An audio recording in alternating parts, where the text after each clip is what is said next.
Oh, okay.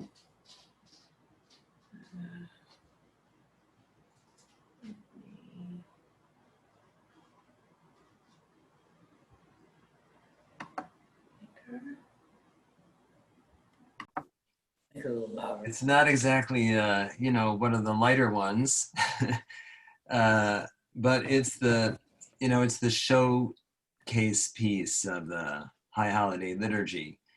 And so, we always, every year, I try to figure out a way for everyone to hear the Untitled Chapter prayer because it appears in Musaf. And, if you've been in shul, you know that there is, like an exodus that happens right before Musaf. And they're not going to get to hear Rabbi Danny chant Unatana Tokef. And that's where, that's where it all is over there. So we figure, well, why don't we just put it earlier in the day? And so we'll say, we'll put it right after the Torah service and before the sermon, and everybody will be like there for it. But it really does have a place. And Musaf really has the essential prayers in there for Rosh Hashanah and Yom Kippur. And this is probably the most essential prayer. I remember one year, I think Danny started to chant the prayer, and there was thunder and the lights went out. And we thought, I guess he's listening. So what I'd like to do is, I'm going to put the text up on the screen of the Unatana Tokef, and just to go through it with a bit of translation and interpretation. And I find that for me, that studying the prayer in Hebrew, it draws out the meaning. When you figure out the words and then you follow it along, and it gives you a deeper layer, deeper resonance. And it's what we call iyun b'tfilah, that you're supposed to study the prayers outside of tefillah when you're actually davening, and then that way they just become more meaningful to you. So that's the first part. The second, I want to look at an essay, and I'll share that up there with you also when the time comes. And you'll see the author, and she's not a rabbi, but it's apparent from what she says that she was once a Christian and is now a Jew. And so it's a little bit like maybe oblique at times, but we'll get through it together. I think it's really thought-provoking. It comes from this book I've been reading, and probably the print is all upside down for you. But it says, who by fire and who by water, Unatana Tokef. And it's a series of essays by different people put together by Rabbi Lawrence Hoffman. And so I've been reading through that. Anyway, I'm going to share the screen now. Here we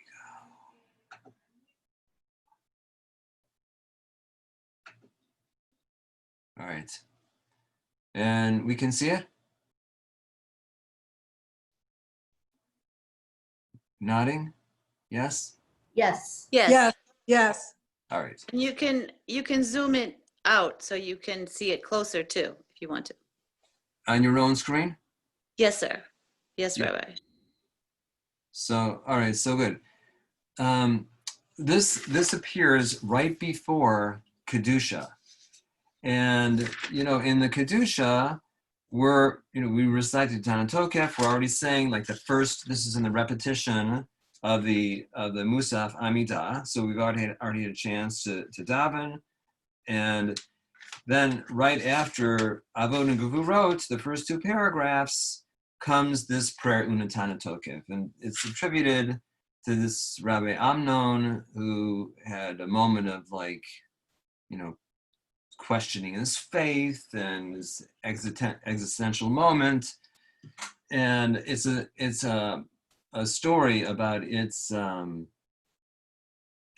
the way it was created, the prayer was created. It's put in this part of the service because we're thinking about our own mortality. And for most of us, when we come to Untitled Chapter, who will live and who will die, this is what we have these metaphors. It's like a poem that's familiar to us, and it evokes a certain feeling. So let's just dig in over here to begin with, okay? And if you have comments along the way, or please just join in, okay? And here we'll begin. Unatan tokef. So natan is, of course, to give, and tokef means legitimacy or validity. So the poem, let's validate kedushat hayom, the sanctity of this day. Ki hu naravi hayom. It's like a fearful day, full of like awe and dread also. Ba'ayom. Uvo'o tinasa malchutecha. And we are going to like carry the kingship, your kingship, like lift it up, raise it up. Vayikon bechesed kis'echa. And in your throne, we are going to create this image of the king. V'teshev alav be'emet. You are sitting on this throne in truth, be'emet. Emet, again, ki ata hu dayan u'mochiach. You're not only the judge, but you're also the one who's like mochiach is to prove. So the one who brings forth the evidence and is also the judge at the same time. The Yodea Va'ed, and the one who is knowledgeable, knows all the circumstances, knows all about us, and Va'ed, and who is also a witness. So God is on the throne as the judge, but he's all the parts of the whole show, the whole legal show. V'chotem, and this is to write and to sign or to seal. V'sofer umoneh, and to count and to number. V'tizkor kol hanishkachot, and you remember everything that is forgotten or that we have forgotten. Hanishkachot. V'tiftach et sefer hazichronot, and you open this book of remembrance. Ame'alav yikarei, and from it read out loud or call. V'chotem yad kol adam bo. And in this book that has all of our stories in it, it has our signatures in there as well. So we are also active in this book that God opens up, and that we have signed off on it and said, yes, all these things that are in there, like even though some of these things, v'tizkor kol hanishkachot, that we may have forgotten about them, we already signed off that we did all those things. So I don't know about you, but there are certain things that I forget. And, there's I think it was the Chafetz Chaim, I can't remember right now, who said, or maybe it was Soloveitch, I can't remember, that shechicha is a great attribute. That's forgetfulness. Because, there's some people who can't forget when somebody did something or said something wrong to them. they can't forget it. So, but this is a kind of different thing. All human beings, we have this ability, tendency to forget things. But when the book gets opened up, it's signed by our own hands. We all we're like witnesses also to all those things. So let's go on a little bit further. Shofar gadol yitaka.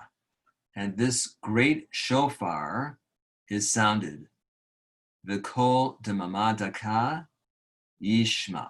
And this still small voice is heard. So you guys remember the, Johanna, you had the shofar lesson the other day, and you were citing different places where the shofar was sounded on Har Sinai, right? When the shofar was sounded and revelation was heard, and other places as well that we recall in the shofar part of Musaf as well. But this part here, V'kol demama daka yishama, do you guys remember where that's from? The still small voice? Elijah. Elijah, yes. Joanna, can you remember the picture there? Yes. Elijah took himself out to the desert to commune with himself, perhaps with God, and he was looking for a response to why he had not been successful with King Ahab, etc. And if you imagine the desert where so much of our religion originated, the sounds of the desert and the winds blowing and the sand blowing, and he didn't find God in any of these until there was a still small voice speaking to him. That's God's voice. God's voice. So no, not in the earthquake and not in all those things, right? In the still Right. small voice. Okay. So some of these things, like in Hebrew prayer, there are references to places in Tanakh, and that it's helpful when you do your own iyun, the tefillah, that when you look up the places where those verses appear, that sometimes you get a certain resonance of that scene, and it helps you in like put a layer on it in the time of your prayer. So those places in Kedusha, for example, where those appear. But what we try to do that when we read the Haftarot in Shul, looking for verses that sound familiar to us, and then we relate them to the places we find them in prayer. It helps to bring another added layer of meaning to it. And it's like, this is a literary illusion. Okay, so let's go back here. This still small voice is heard. Malachim yechafezun. And the angels are like trembling. V'chil ura'ada ochezun. And they're like the strength and the power and the force of the presence of God is felt by the angels. Vayomru hine yom hadin, and they say, "Oh, this is the day of judgment. The day of judgment is come." Lifkod al tzava marom badin. And now this this focus at the moment, the word pakod, as Sarah was remembered. When God takes a note or maybe singles you out, al tzava marom. Who are the tzava marom? Those are like another word for angels, the angels on high. This is one of the enigmatic things. They're being judged as well, or perhaps they are somehow looking on in the judgment of the human beings. Ki lo yizku be'inecha badin. For though they don't have the merit in your eyes to be judged. So angels have a certain mission, and they can't they don't have free will. Each angel is supposed to do a certain thing. So as opposed to the human being that we have free will, we have make choices all the time in what we do and what we say, that the angels don't have the same kind of freedom. They're sort of like trapped. But opposed to them, they are looking at the humans that are standing in judgment. And all of the beings, all the humans are coming to pass before you, meaning God, like sheep. Kavakarat ro'eh edro, just like a shepherd. At the end of the day, he's counting his sheep as they go into the sheepfold. That God is counting us as well, each one. Ma'avir tzono tacha shivto, and each one as it passes underneath his staff. Kain ta'avir v'tispor v'timna. Thus, or in the same way, we pass through and we are counted and we are numbered. V'tivkod nefesh kol chai, and each living soul is accounted for. V'tachtoch kitzba l'chol bri'ah, and the tachtoch is actually to cut, and this is like a little bit of a metaphor, and kitzva is like making allowance. So each bri'ah, each creature, and meaning each human in this case, is like in that moment as though there is just like a cut of a knife or a sword, that we're judged in that moment. V'tachtoch kitzba l'chol bri'ah v'tichtov et gezar dina, and in that moment, it's like our fate is sealed and it's written down. The judgment is written down. And then what do we do as the congregation? We all say this: B'Rosh Hashanah yikatevun. On Rosh Hashanah it's written, Uvyom Som Kippur yichatemun, and then it's sealed on Yom Kippur. So something is happening. We're reminding ourselves that in this time period, in these 10 days of repentance, this is when our judgment is like, not exactly at the moment as that image said, but there's something that's going to happen here in these 10 days, and it's going to get sealed. Our fate is going to get sealed. And then we have the imagery. Think for yourself once again, we chant this, the Chazan, or the Shlichat Tzibur chants this melody in our tradition, Ashkenaz, in this very kind of plaintive melodic tone. And we answer also in that. B'Rosh Hashanah yikatevun, u'b'Yom Som Kippur yichatemun. And in that melodic kind of way, which is brings on the feeling of this, almost of this melancholy and this dread. And then the verses of how, the examples of how we're going to go. Kama ya'avrun v'chama yibariun. How many are going to pass away, and how many are going to be created, come into being? Mi yachya u'mi yamut. Who will live and who will die?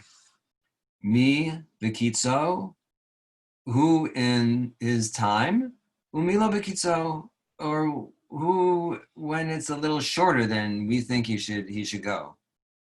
A shortened time. Umi ba'esh, umi ba'mayim, who by fire and who by water. Mi ba'cherev, who by sword, umi ba'chaya, or who by wild animal. Mi bara'av umi vatsama. Who by hunger and who by thirst. Who bara'ash umi ba'agefa. Ra'ash is like, is a big noise, but usually translated as an earthquake.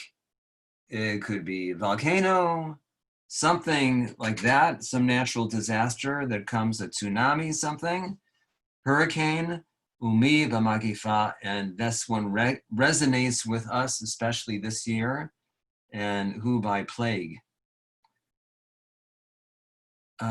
Mi b'chanikahu by strangling, umi baskila, and who by stoning, mi yanuach, umi yanua. Who will go in a peaceful way, with comfort, and who will go wandering around. Mi yashkit umitrov, who will go in tranquility, and who they translate in trouble, but yitaref means to be torn. Mi ishalav, another word for quiet or peacefulness. Umi b'yityaser, or who by travail. Mi ba'ani umi ya'ashir, who is going to go in poverty and who is going to go in wealth. And mi yushbal, who will be low. When they go, will be at a low, like diminished. Umiyarum, who will be exalted. Every year, we have, in our master that we're using, we have an alternate prayer or poem for this that has different imagery. And every year, my friend Rabbi Kirshner writes one up, a long one, all these different ways that challenge us this year of how we might go. But these are all metaphors, although, some of them we don't think, people get stoned nowadays, but unfortunately they still do. Here. And then, of course, the congregation joins in this line. Utshuva, utefila, utzdaka, ma'avirin et ro'a hagzera. But it says, teshuva, return, tefila, prayer, and acts of justice. Utzdaka, will ma'arivin, is like to make pass, et ro'a hagzera, the harshness or the severity of the decree. And there was a version in times past where that line actually said that it will cancel, that these three things will cancel the decree. And then later on, the master changed it to a little something like, we weren't comfortable exactly with that the human beings can just do tshuva, tefillah, prayer, and tzedakah, and change their destiny. Isn't destiny always like set? So the Bala Master, they changed it to this girsa, this different interpretation, and that we can understand this better, that we can somehow lessen the severity of the decree through our actions here in the world. And that's what those three things you'll see in the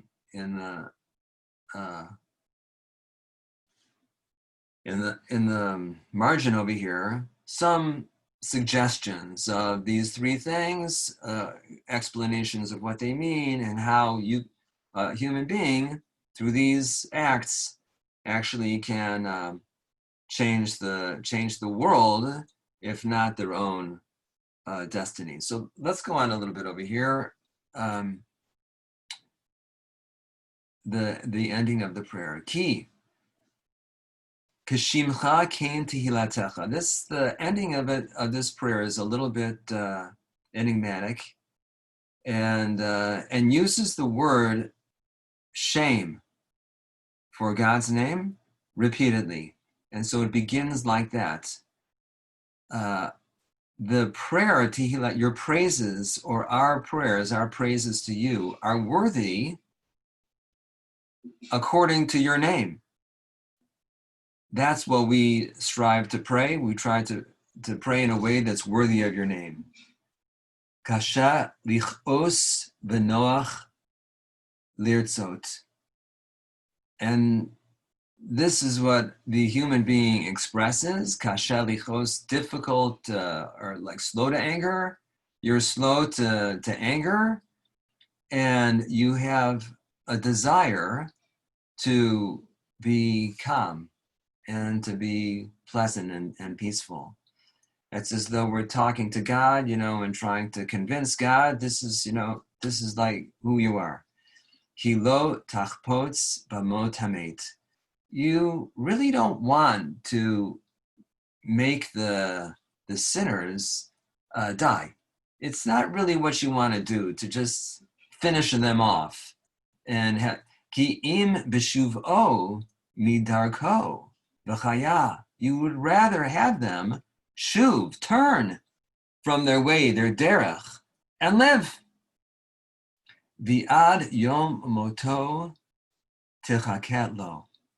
And you're waiting for that person until the very moment of their death to turn and to improve, until the tichaket lo, till the very end. E'im yashu miyad tikablo. And in the instant that they return to you, you're ready to receive them. You take them back. Emet, truth. Ki atahu yotzram. Because the truth is, you're their creator. V'ata yodei yitzram. And you understand how they work because you created them. Ki heim basar v'dam. They're only human beings. They're only flesh and blood. And we're over here at the Adam. Adam Yesodo Me'afar Sofo Liafar. And so the human being, that his basis is the dust and his end is the dust. So we come like the image of God creating us, like out of the earth. We come out of there and we end there. V'nafsho yavi lachmo. And all the time that we're here in the world, we're trying to nourish and feed ourselves and keep our nefesh going. Mashul kecheres hanishbar. And now the mashul is these examples or metaphors, symbols, like the acheres hanishbar, the vessel, the clay vessel that's broken. Kechatzitz yavesh, or the grass that dries in the field. Ketzitz novel, and the flower that withers. Ketzel over, the shadow. A sail is a shadow. Over, that passes. Ucha'anan kala, and the clouds that seem to dissipate. Ucharuach noshevet, and that spirit that passes through. Avak poreach, and the dust, like when it blows into the air, into the wind, it just scatters. The chalom yauf, or the dream that just vanishes. And then the congregation joins in again. The ata, and you, the ata hu melech el chai v'kayam. You are the king, the God, the ever-living God, and the one who is everlasting and in existence. Okay, and now for this last little bit here, Ein kitzba lishnotecha. There is no end point to your years. The ein kates lo'orech yamecha, and no ending either to the length of your days. Ve'ein shi'ur L'markavot kavodecha, and there's no measure to the mystery of your holiness. So a mark, this is the chariot, is the Merkava, and so the Markavot Kavodecha is your holy, like your holy chariot, is a way to say there's these mysteries about you, God, that we'll never like figure out. The Ein Perush Le'olam Shemecha, and there's no really explaining the everlasting nature of your name. Shimcha Ne'eh Lacha. It's your name is befitting of you. V'ata Ne'eh Lishmecha. And also that you are befitting of your name, and your name is befitting of you. Ushemenu, in our name, Karata Bishmecha. And somehow our names you called and made intertwined with your name. And then we close the ark, main standing, and we begin with the words of the Kedusha after that. So are there any, there's a lot, as we said at the beginning, this idea of the name. Do you have any reactions to this sort of this enigma of the names in the last paragraph? Oh. Well, we know God has 72 names. I mean, that we know of, but maybe the names are endless. I don't know. Maybe it has to do with that. Yeah, that I read that about the 70 names. That was a suggestion. Also, the Yud He Vav He. I know my Xander was reading in his world history book the other day about Judaism. And he said that he read in there that the Jews prayed to a God named Yahweh. Yeah, right. And he said, I didn't know that was his name. So the name is of the Yud He Vav, of course, the ineffable name. Right. But we don't say it because we are trying to create and support this notion of the mystery of God, that you just don't understand, and God's real essence is beyond human understanding. So, you know, a lot of times, instead of saying when we say in English, instead of saying like Adonai, like we do in Hebrew, we say Hashem, which means the name. Any other ideas on the name? What does it mean that God somehow calls us? Ushmenu karata bishmecha. You know, the bet is like through, like the preposition through. Our name, you call through your name. Kind of. I don't know. And any ideas? Okay, so we can just hold on that for a while. There's some kind of you know, like the ruchot, this one. Ruach noshevet. There's the ruach, the spirit of God, that blows through all of His creation. Right. And that when He created us, He blew it into us too. Right. And what we're trying to do is to bring holiness through our own actions. We can bring holiness to God's name. And the Paitan here, Ushmenu karata bishmecha, that you are calling our names through you as though you're imbuing us with this holiness of your name. Mm-hmm. And it's like God is on our side. So not as God only the judge and the, the attorney and the witness and the one who, knows everything, but he's also our cheerleader. Right, our defense. And giving us this, the power and the spirit, waiting for us until the very last second to return. And okay, so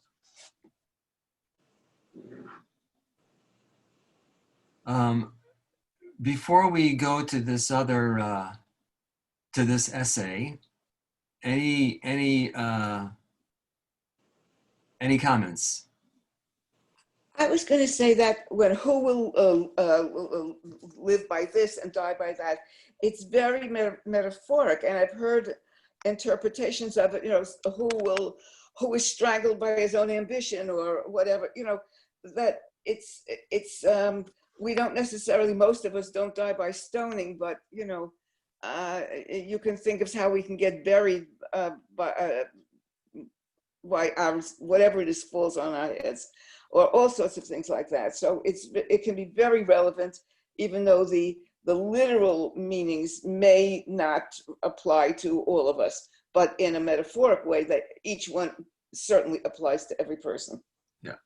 Okay. And that's the power of poetry, is that these symbols, although they're universal things, that each one has its own resonance for the individual.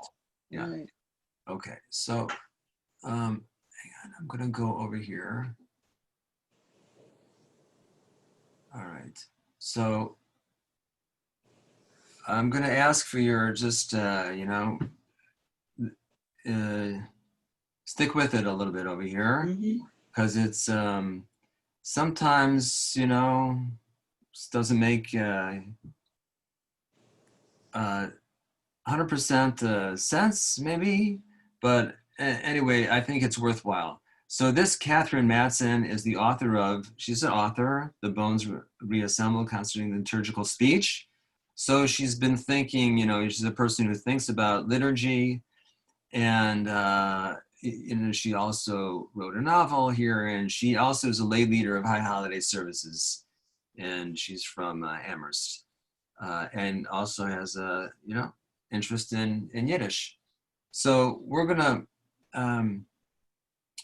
we can ask for some readers if anybody is up for. The text is, Rabbi, very small, like difficult to read. All right, hang on a second. Difficult to read? Yes. You can make it bigger with your fingers.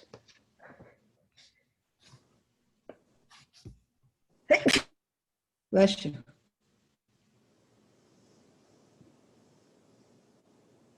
All right, does that help? Does that help? Yep. Yeah? Yeah. And so, do we have a volunteer, or would you like me to read? Would you like me to read a little bit? Sure. So let me just tell you, this Elias Canetti is an author, and he lived in modern times. He escaped the Holocaust, and he wrote in German, and he was a Jew, and he resided in England, I think, in the end, where he was, an author and a bit of a philosopher. So she's quoting from him. Elias Canetti once wrote in a notebook, "Shallow religions, those we feel no fear behind." He did not specify which religions they were. Like any useful amorphism, the suggestion teases the imagination with particulars. Was he speaking anthropologically, theologically, liturgically? Was he reacting to modern efforts to lighten the mood of Western religions? Who's that? Do you want me to go on? Mm-hmm. He was a Jew who never practiced Judaism. Did certain expressions of Judaism seem to him particularly complacent? He wrote this in London in the mid-1950s. Was he thinking of the comfortable Anglican status quo? We are left to our own speculations. Canetti might have added that there are fears and fears. The mere presence of fear behind a religion is not enough to guarantee its profundity. There are, so to speak, shallow fears in religion, fatalistic and paralyzing fears. In Christianity, as I once experienced it, where will you spend eternity? Was one of them. The creeping dread that on Judgment Day you will be rejected, you will appear before Christ as he sends the sheep to the right and the goats to the left, and he will look at you and say he never knew you. The feeling of that fear is not shallow. It can be terrible and despairing, but it is the displacement of an existential fear onto a shamanized one. A schematized one. Schematized, yeah, I didn't think I had that right. For some Jews, the unit. Just one second there. So she's talking about fear, right? I remember there was somebody I worked with on conversion, and this person was raised as a Christian and was almost like paralyzed by fear. That they thought, for one thing, they were afraid if they converted to Judaism, that everything they had been told about the Jews was going to come true to her, that she was going to go to hell. And also all of the fearfulness of sinning and always feeling like you're a sinner was so paralyzing that it was like religion itself was like terrifying. And so this is when there are different kinds, there's fear and there's fear. So when we talk about Untitled Chapter, what kind of fear differentiates Jewish fear from other kinds of fear that you're gonna meet your maker, or you're gonna meet Jesus at the end, and he's gonna say, sorry, you gotta go to the left. Oh no, never in our religion. Yeah. Amor v'fachad, fear and trembling that, God, show me the way that I can improve myself. You're judging me, and I know I need the help to change. It's very different from from Christianity in any form. Right. So this, you can see, that she is writing from this perspective, and in the first person, knowing where that comes from. So, I mean, you want to go ahead a little bit? Sure. Yes. And for some Jews, the Untitled Chapter seems to project the same kind of fatalistic fear. The pages of the Book of Life are stacked against us, and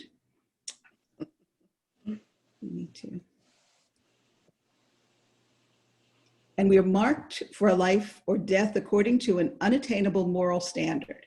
But the same existential fear lies beneath it. It is the fear of being and remaining what we are, the fear of having our one life, as we have handled and mishandled it, stand without alteration in the universal record. Serious Christians evidently discovered that the aversion to doing wrong is a more powerful and effective deterrent than the fear of damnation. To have done something shameful that cannot be repaired, and to know it, is all the damnation you need right here on earth. For Jews, hang on there for a second. So that is to say, she says, for serious Christians, that they eventually discover that the aversion to doing wrong is more powerful than the idea of damnation. And so that it's a kind of a spiritual progression, that at a lower level, you may be inspired to do good and to turn away from evil because of the fear of damnation.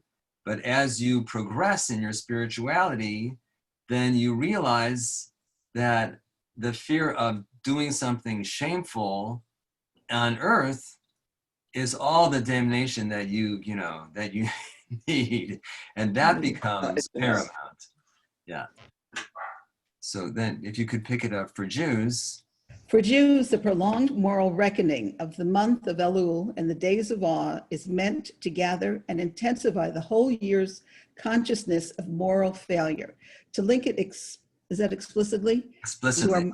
Yeah, to our morality and to bring us through this crisis, not to fatalism, but to responsiveness. Okay.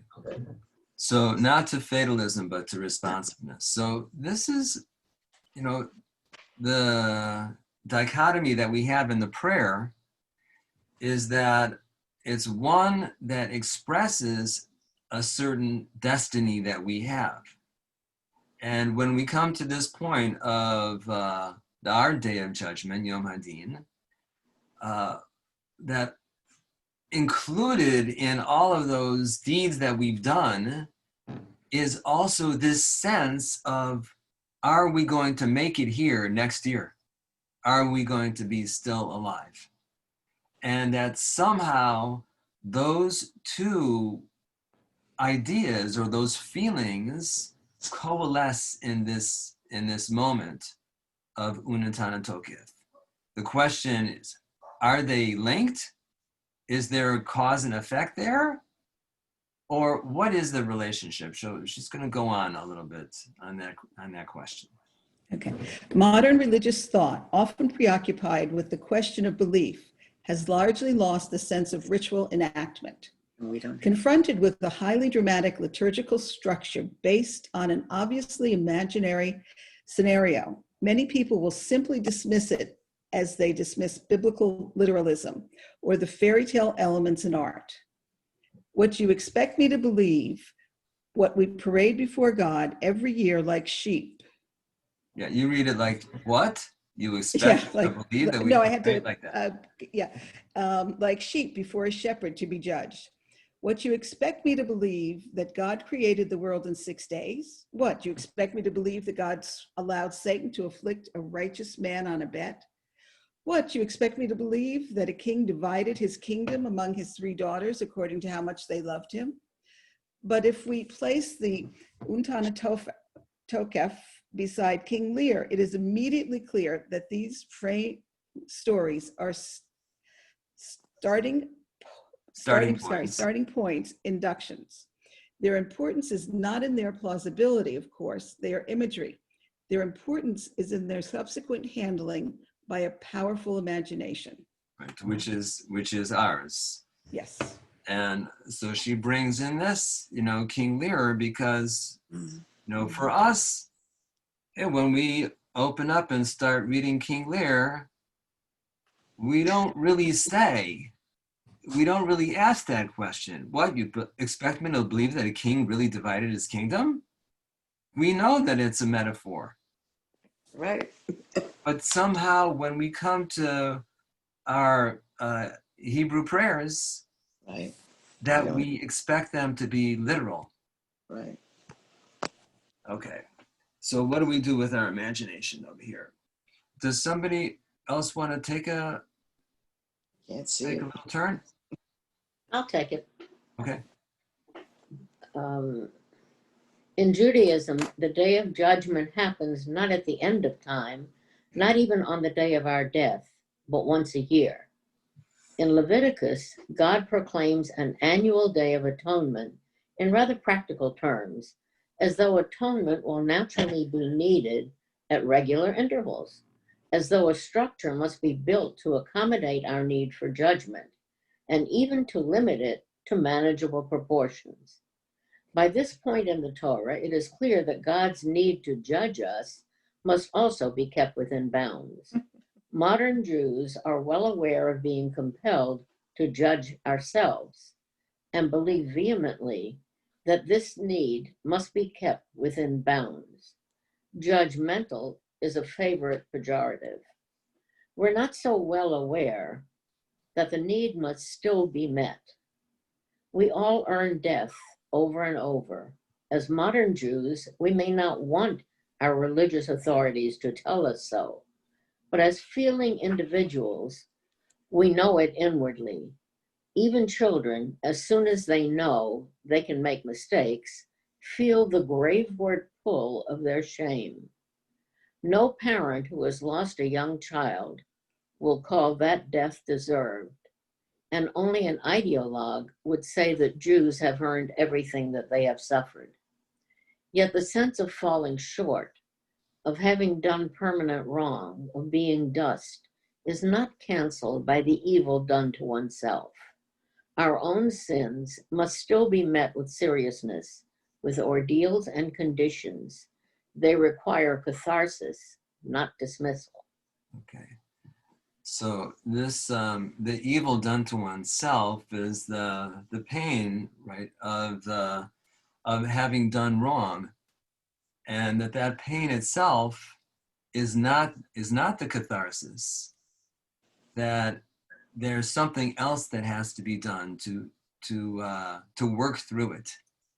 And she's saying, you know, in our day and age that we are that being judgmental has become negative, Right. and that we use it, as she says, as a pejorative, but that it's still part of us, and just saying, oh, don't be judgmental, or you shouldn't be so judgmental, or doesn't mean that we're not judgmental of ourselves. And that's the part that needs working through. And that this, what we do during the Yamim Noraim is this catharsis. Is she equating judgmental with guilt? I think that, you know, guilt is probably what happens when you judge yourself of doing something wrong. And then, you know, hopefully the guilt is part of the catharsis that helps you to change.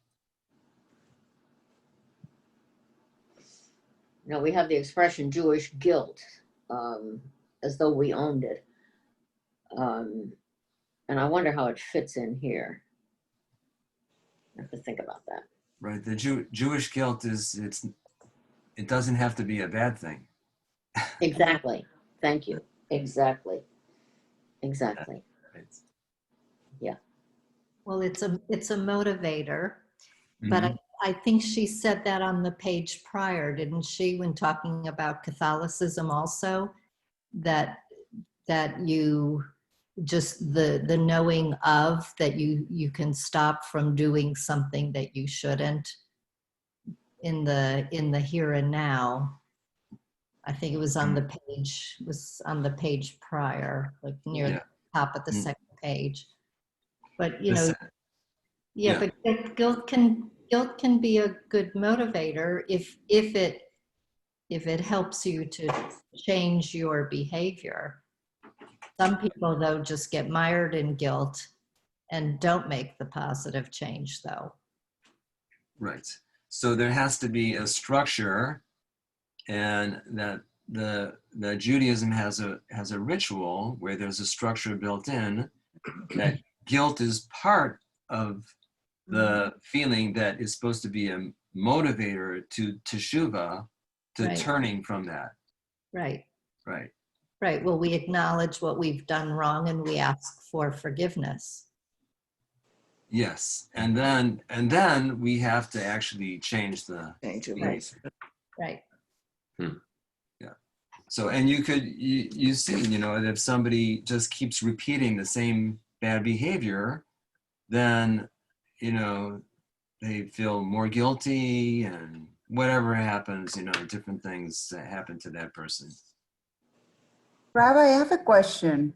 So I want to point out something that Joanna, mentioned about Jewish guilt, because I grew up with like Judeo-Catholic guilt. So everybody in Latin America, they claim that there's this Catholic guilt also, okay? And I've been thinking, as you guys talk about, and that the difference, as you say, I think the Jewish guilt brings you to teshuvah, where the Catholic guilt, Catholic, I said no Christian because I grew up with Catholic, right? Brings you to sin. Actually thinking about sin, not to sin, but it's just, in your mind, you sinned, and that's why you feel guilty. It's not that the repentance is different. It's almost like repent, but not necessarily teshuvah, which is different. So my question for you, because she mentioned Catholic, or Christianity before, why there's such this big thing about Judeo-Christian values? I mean, there's so many disparities between Judaism and, you know, the Jewish guilt. This is one example. But why constantly mentioning here these Judeo-Christian values? As if they were one thing. Yeah. I'm not really sure what that, you know, well, they're not the same thing. I don't think, but I think they I think that phrase, Judeo-Christian, comes out of the United States, Okay. which is basically a Protestant country. And Christianity considers Judaism as their roots. Okay. We do not have the same feeling, obviously. Oh, okay. That's okay.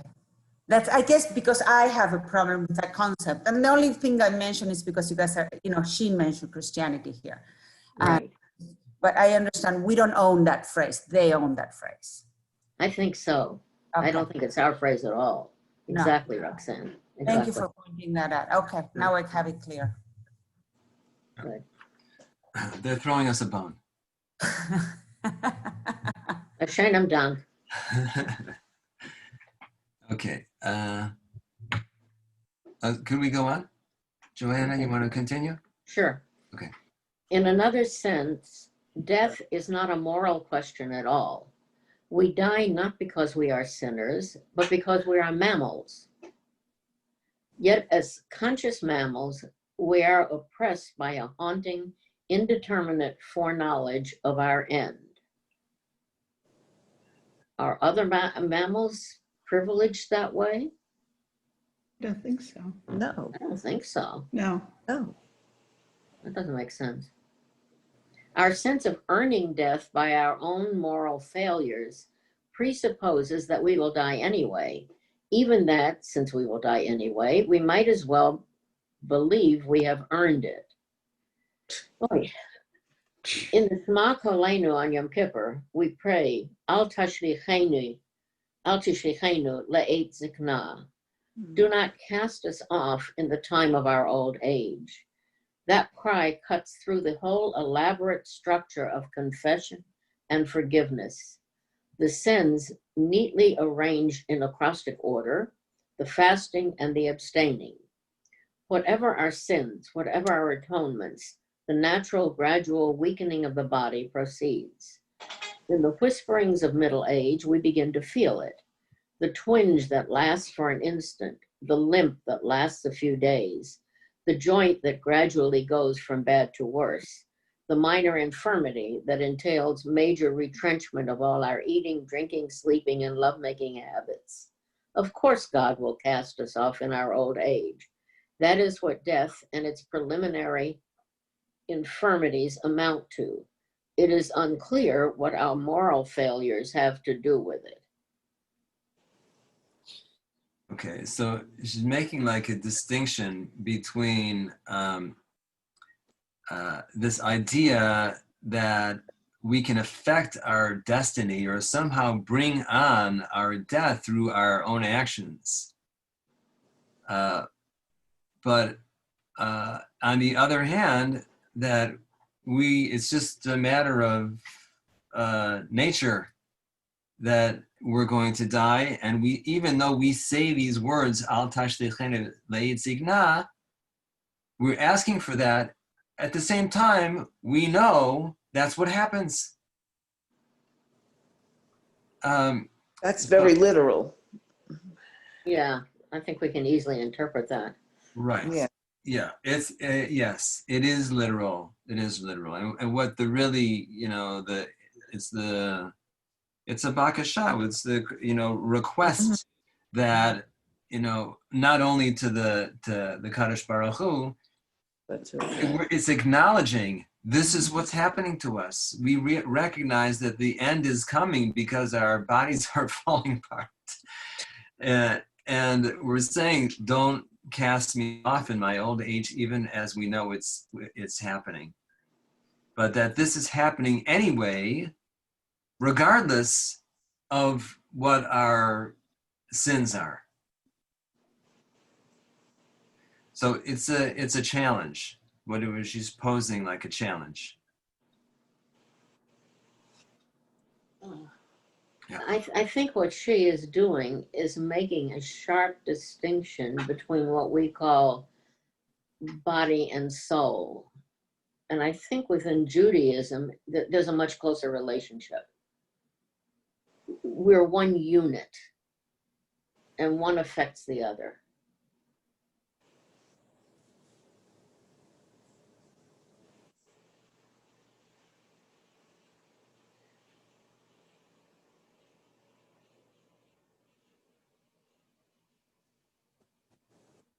Is that it? That al tashricheni b'eit zikna is powerful, and with each passing year, it becomes more powerful, to me certainly, more vivid. And yet, in a sense, it also brings me closer to God.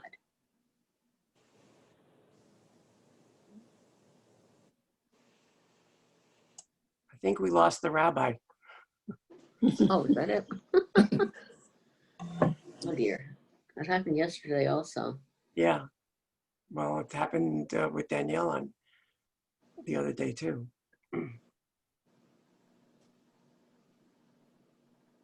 dear. He'll log back in. We'll just wait a few minutes. Is it a particular computer? going, Johanna? Here he comes. Hold on. With it. I'm sorry, would you repeat that, please? I was going to say, keep going. I appreciate it. Welcome back, Rabbi David. Yeah, thanks. This is exactly what I thought, oh God, I should get my iPad all ready and have everything up, just in case something happens to my system. Somehow that's not included in all of the Azharas that we've been reading. We haven't included the technology.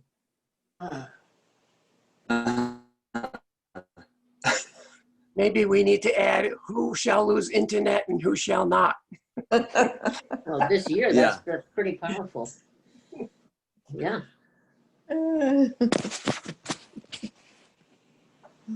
Yeah. All right, just give me like a second here. This thing is coming back on. Rabbi, can I ask one question? Yes. When you go back to the text, on the second part of the Asana Tokef, when you go to the Rosh Hashanah, you're given two options. The one, me, kama yavron, v'kama yivareyon, kama yichyeh, v'kama yamut. You're given one option as opposed to the other. And yet, following that, you're given 14 or 15 means by which you're going to die. So, in other words, you're given really you're given the option for favors the death one than the live one. And then it follows by saying, but if you have tshuva, then you might prevent yourself from succumbing to one of these 13 deaths instead of coming. So in other words, coming alive is sort of secondarily, but it means you'll avoid one of the 15 or 20 means by which you can die.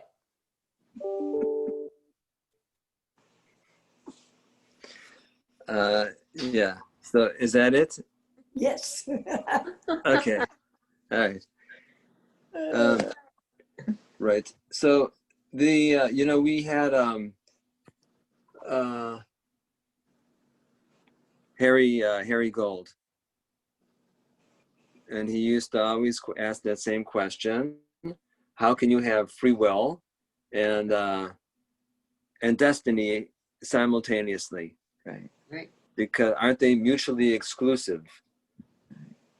And so, here we go. But in Judaism, we have that. You have both. So there is a certain destiny. This is the difficulty of this prayer, And I think a lot of the commentators, the modern commentators, that is, have a real difficulty with destiny, and that things are. It's not all like written down there. We can affect what happens in the world.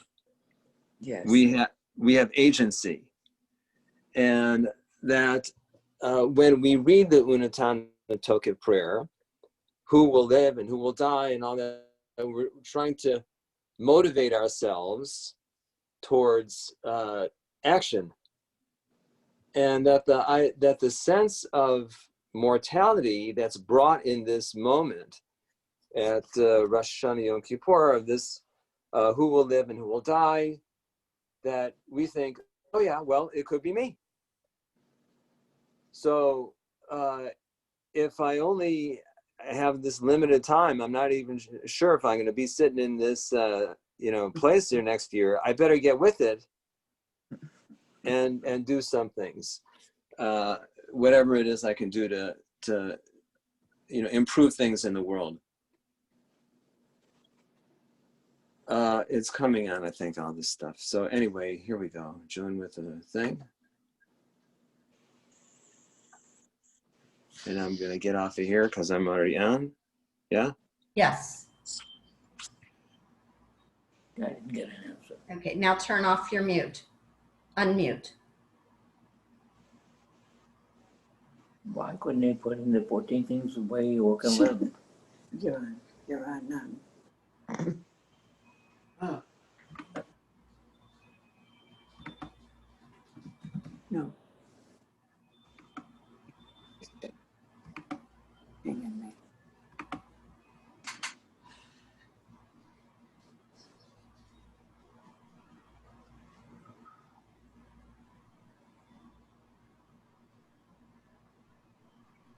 Your sharing capabilities are back up.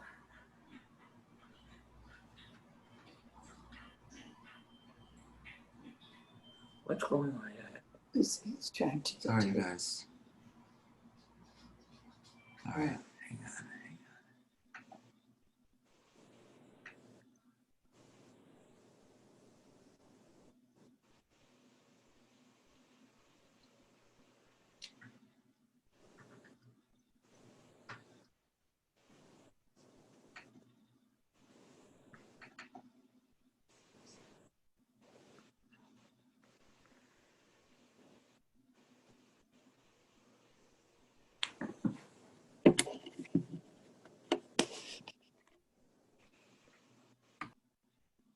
Okay.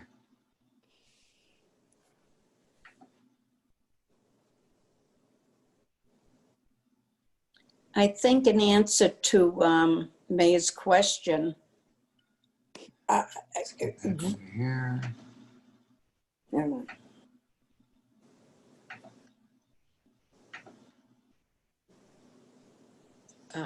There we go. You want to read, let me read. Okay. Are we over here? Oh, it's so little. Yes, that's the page we were on.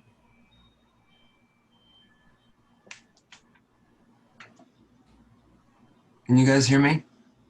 Yes. Yeah.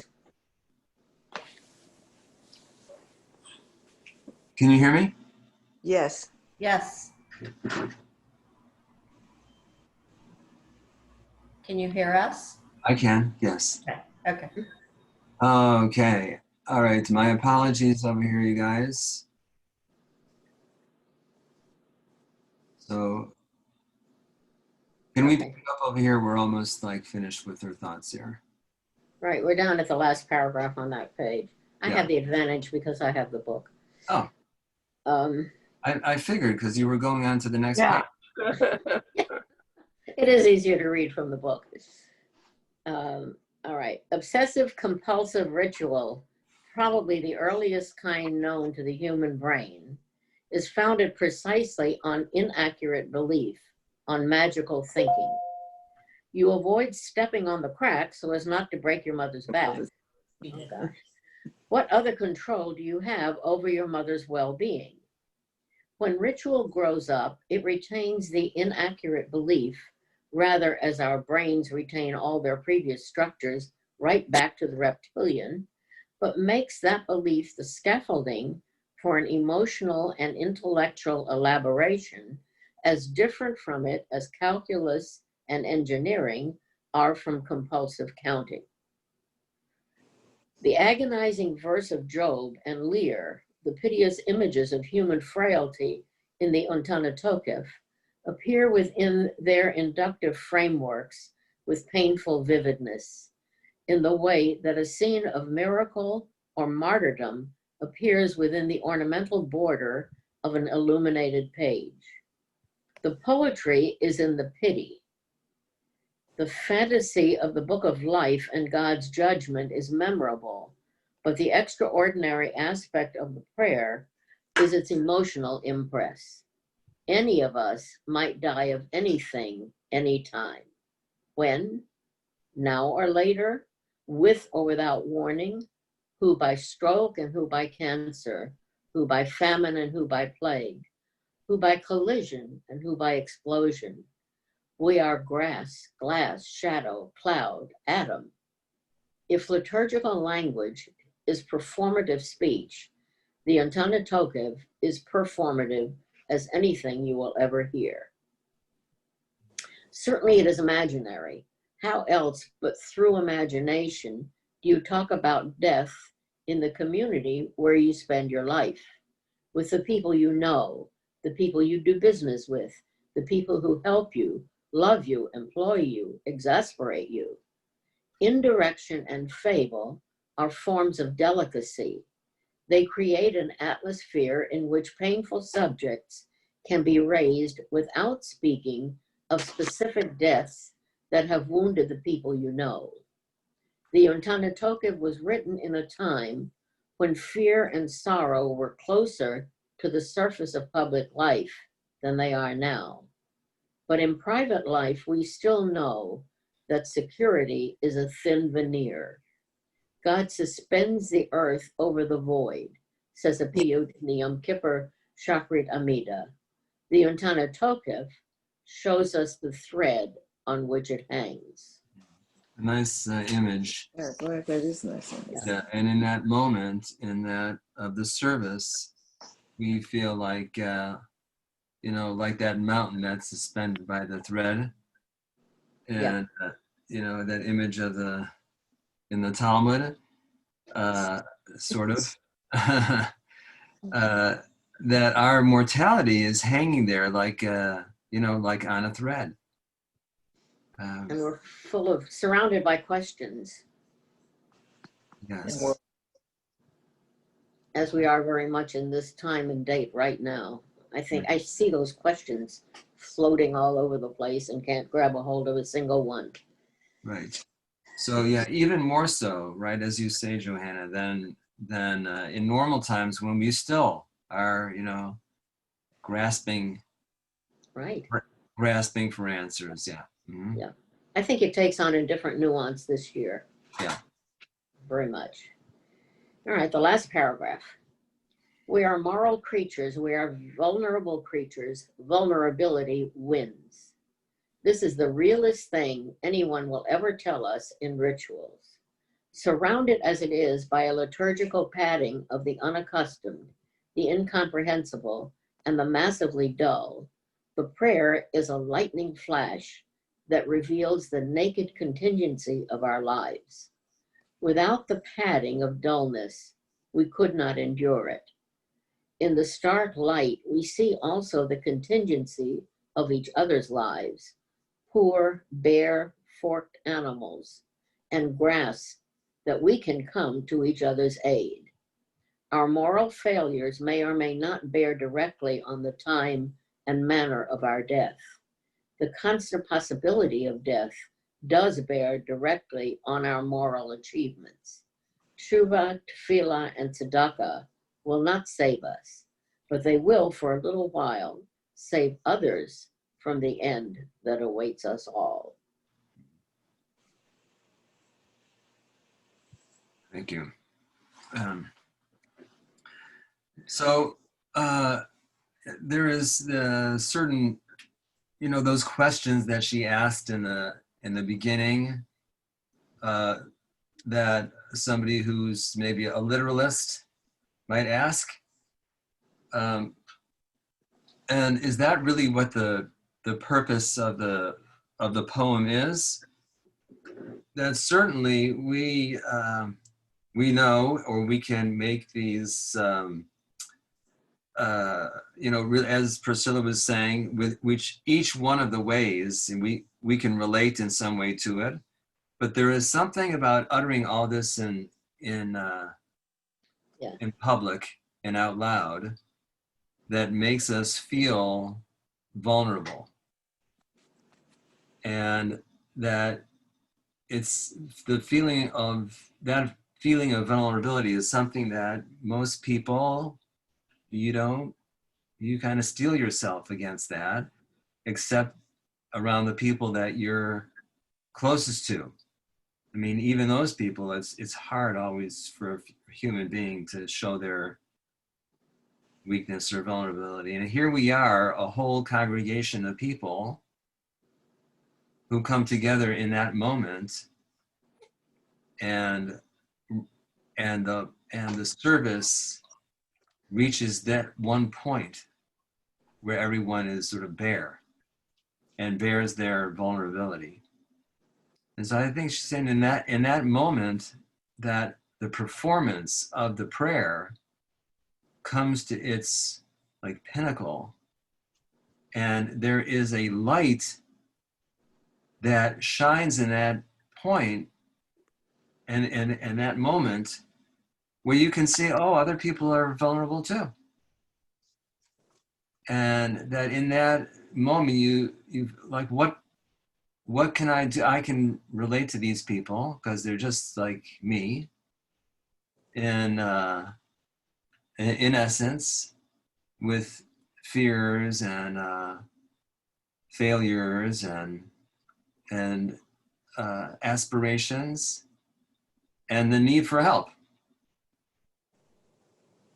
And so those things, that we say out loud, teshuva, tefillah, tzedakah, those is in that moment is an opening for us to feel that we can make a connection with others and to make a difference through those mitzvahs. Okay, any remarks or reflections? And Yeah, I do. Yeah. When we pray Al Chet Shechatanu, it's in the plural. And even though we're talking about making amends personally with God and to our fellow man, and if we don't, then we're subject to all these repercussions. I interpret that as not as a personal thing, but what I need to do personally to help society in teshuvah. I think we as a society have a challenge to do some really introspection and to see what we can do to help each other, because if we don't, we are doomed to all these the mageh folk, the manifestations of not finding a way to reach out to help each other. Yeah. Mm-hmm. Amen. Amen to that. Amen. Okay. I'm going to stop sharing this for a moment. Okay. That's a... Yeah. And Bruria, this is what came to mind. Bruria said that God is not looking to do away with sinners. God is looking for a way of getting rid of sin. Of getting rid of sin. Exactly. In other words, giving the sinner a second chance to figure out what is the sin and doing away with it. So I think that fits right into the elements of Teshuvah. Yes. Right, and also part of the verses that we read in the prayer, Yeah. waiting for us till the last second. Yeah, Sure. recognizing, giving us every opportunity. God is giving us every opportunity to, number one, recognize there is a sin, to acknowledge it. But the most important thing is to do something about it. Right, and that's the expression of opportunity also, that we should always remember that there's every day presents itself a new opportunity. Okay, Chavre, I want to thank you. Any other comments before we Do you want to say anything? say Erev Tov?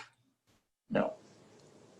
Thank you, Rabbi, very much. All right, thank you for joining. No one has. Thank you, Rabbi. Thank you, Yes, Rabbi. It's quite an opener. Good I night. just want to give a reminder, there's 2 more sessions to the Elul series. Tomorrow evening with Dr. Eric Steckler and Wednesday evening with Paul Applefield. And you can still, the invitations with the links are going out. I think the one for tomorrow evening has already launched this evening. I'm not positive, but it was scheduled. But if you wanted to attend and didn't yet register for either of those, it's not too late, and the office can send you the links tomorrow so that you can still participate. And thanks to everybody who has been attending the sessions, because they've been wonderful, with wonderful facilitators and great discussion and great learning. Thank you, Rabbi David. Welcome. Thank you, Thank Rabbi. you for joining. Thank you. Thank you. Thank you. all. Thank you. Very cool.